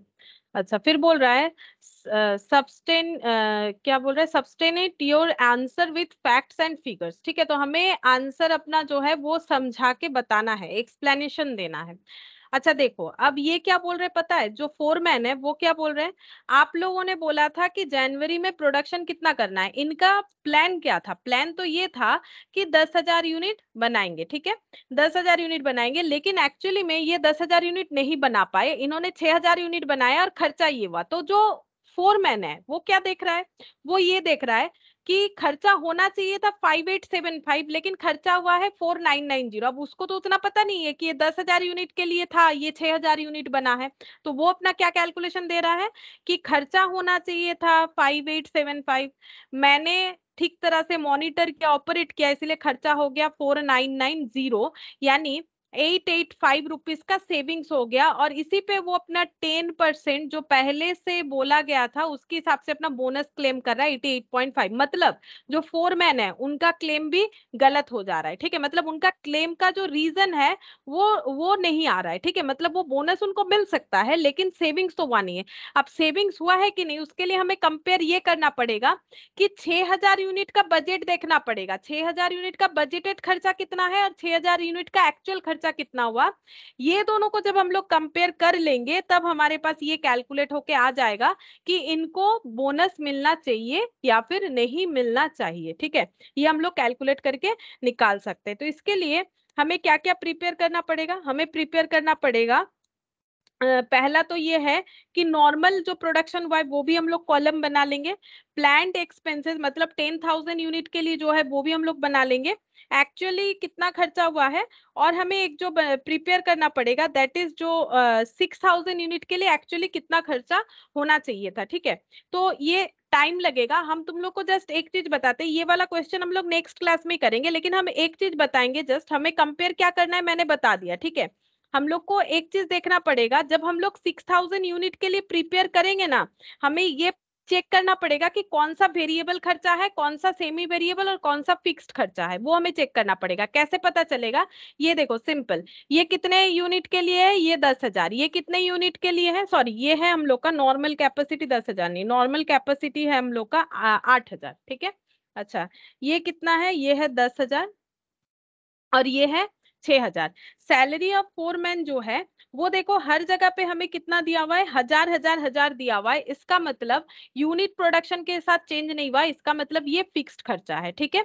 तो इसका मतलब जो 6,000 यूनिट के लिए भी होगा ना, मतलब अगर हम लोग इसका 6,000 यूनिट का बनाएंगे तो उस केस में हमारा फोरमैन का जो सैलरी का खर्चा है वो कितना आएगा? फोरमैन का जो सैलरी का खर्चा है वो हम लोग का 1,000 ही आएगा। मतलब हम लोग को यहाँ पर क्या प्रिपेयर करना है? हमें यहाँ पर प्रिपेयर करना है बजट फॉर 6,000 यूनिट, ठीक है। Budgeted expenses for 6,000 unit. तो हम लोग का सैलरी का खर्चा कितना आएगा? 1,000 ही आएगा, ठीक है।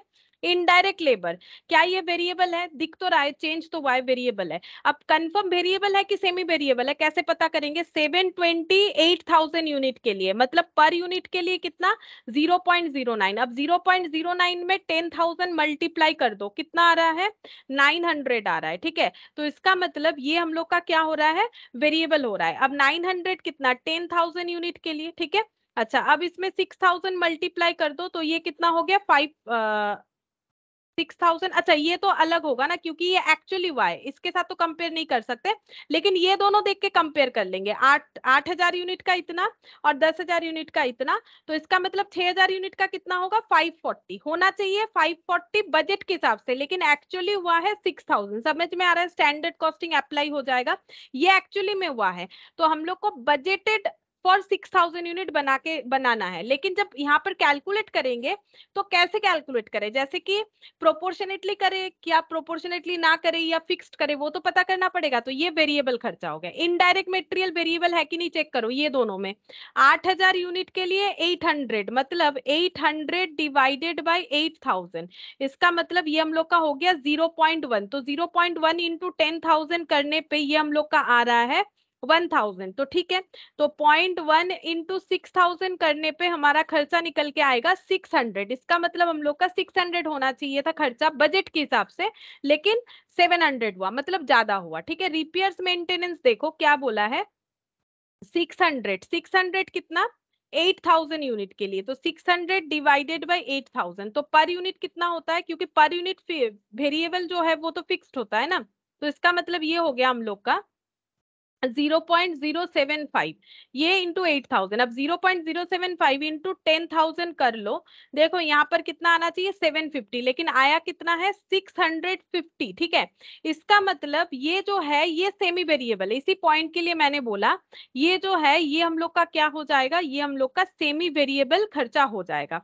अगर ये सेमी वेरिएबल खर्चा है तो हमें यहाँ पर भी सेमी वेरिएबल, मतलब हमें ये ढूंढना पड़ेगा इसमें फिक्स्ड कितना है वेरिएबल कितना है। कैसे ढूंढेंगे, हम लोग पहले ये देखेंगे कि चेंज इन एक्सपेंसेस कितना हो रहा है। एक्सपेंसेस 600 से 650 हो रहा है, मतलब 650 माइनस 600 कर लो तो चेंज पता चल जाएगा। अब चेंज जो है ये तो रुपीज में है, कितने यूनिट प्रोडक्शन पे ये चेंज हुआ, जब हमारा यूनिट प्रोडक्शन 8000 से 10,000 हुआ। ठीक है, तो इसका मतलब 50 रुपीज का चेंज हो जाता है अगर हम लोग 2000 यूनिट ज्यादा प्रोड्यूस करते हैं। ठीक है, तो 50 डिवाइडेड बाय 2000, इसका मतलब पर यूनिट में चेंजेस है 0.025। ठीक है, पर यूनिट में चेंजेस है 0.025। ठीक है, तो इसका मतलब ये जो हम लोग का खर्चा दिख रहा है ना 600, देखो ये 600, ये क्या है, इसमें फिक्स्ड भी है इसमें वेरिएबल भी है, या फिर ये ले लो एक ही बात है, इसमें फिक्स्ड भी है वेरिएबल भी है। अब हमें ये पता चल गया कि वेरिएबल कॉस्ट पर यूनिट कितना है 0.025। अब हम लोग कैसे कैलकुलेट करेंगे,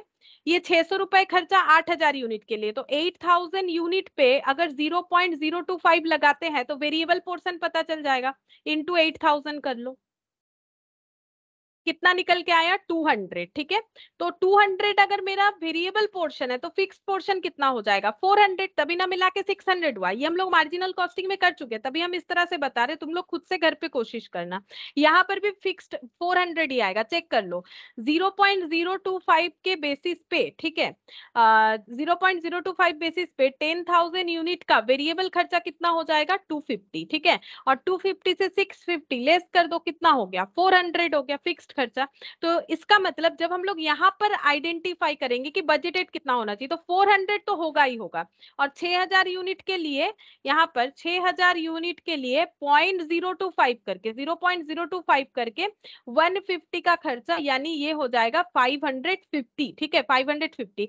तो इस तरह से तुम लोग को क्या करना है, सारे इनडायरेक्ट खर्चे का जो है लिस्ट डाउन करना है। लिस्ट डाउन करके यहाँ पर टोटल कुछ ना कुछ आएगा, फिर कंपेयर करके देखना है जो फोरमैन बोल रहे हैं वो सही बोल रहे हैं कि नहीं बोल रहे हैं, कि बजटेड ये हुआ, सॉरी एक्चुअल ये हुआ, बजटेड ये है। अगर बजटेड खर्चे से कम खर्चा लगा होगा, मतलब बजटेड खर्चा जो भी आएगा अगर उन्होंने एक्चुअल खर्चे से कम, एक्चुअल खर्चा बजटेड से कम है, तभी जाके उन्हें क्या मिलेगा, बोनस मिलेगा। जैसे हम एक एग्जांपल देते हैं, अगर हमारा ये बजटेड टोटल करके 5000 आया, मुझे नहीं पता कितना आएगा, हम एक एग्जांपल लेते हैं, तो जो फोरमैन है उन्हें बोनस मिलना चाहिए कि नहीं मिलना चाहिए, बिल्कुल मिलना चाहिए, क्योंकि बजट बोल रहा है 5000 का खर्चा होगा, लेकिन एक्चुअली में 4990 का खर्चा हुआ है, मतलब उन्होंने खर्चा बचा लिया है। कितना खर्चा बचा लिया है, 5000 माइनस 4990, तो जितना भी बचा है 10 रुपीज बचा है, 10 रुपीज पे 10% का उन्हें जो है अमाउंट मिल जाएगा, मतलब 1 रुपए का बोनस मिलेगा। मैंने जो एग्जांपल लिया उसके हिसाब से।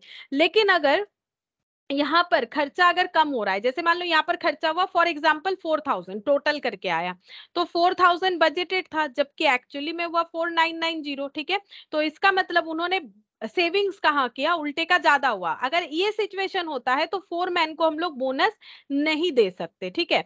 तो हमें क्वेश्चन जो पूछा था उसका मैंने एक्सप्लेनेशन दिया। अब ये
पता नहीं खुद ब खुद कैंसिल आउट हो जा रहा है।